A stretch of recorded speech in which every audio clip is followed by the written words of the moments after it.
Today I'm making some easy and delicious chicken tortilla soup.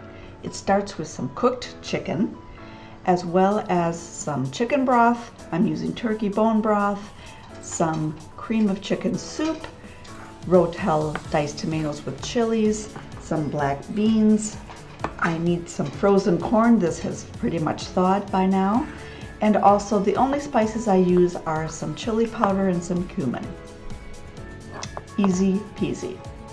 First, we'll just drain these black beans and give them a good rinse so they are ready to add. And then, of course, we have to just crack open the tops of the cans, and that's your whole prep. Then get out your soup pot and just start adding all your ingredients. I start with the broth and, of course, those drained beans.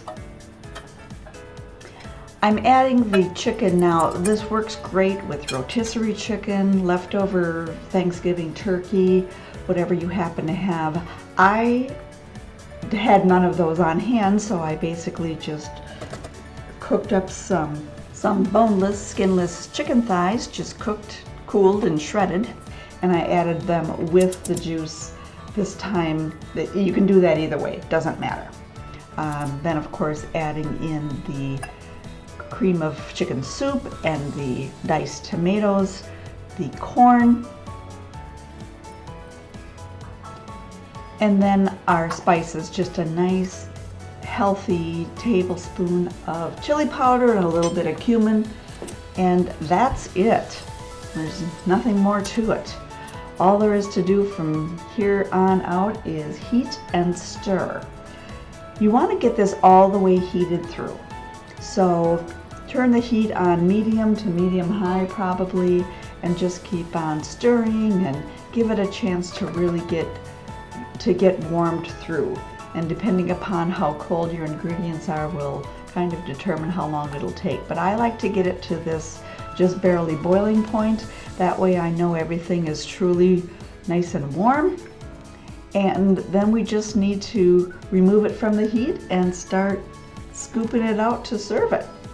I like to scoop it into my soup bowl, and this is when you can really enjoy all the contrasting colors and textures and flavors and realize how yummy this is going to be.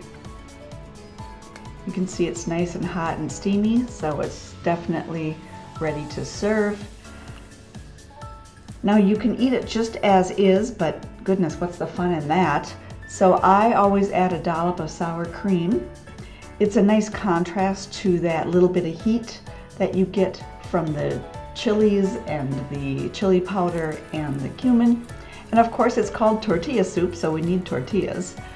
Crunch these up or leave them whole and eat them this way, however you like. Oh, I also sometimes add a little bit of diced avocado. That's another way to add some nice contrast. This is a soup everyone should try. It's easy, it's delicious, a great way to use leftovers, and I hope you try it, because if you do, I know you'll love it. Enjoy.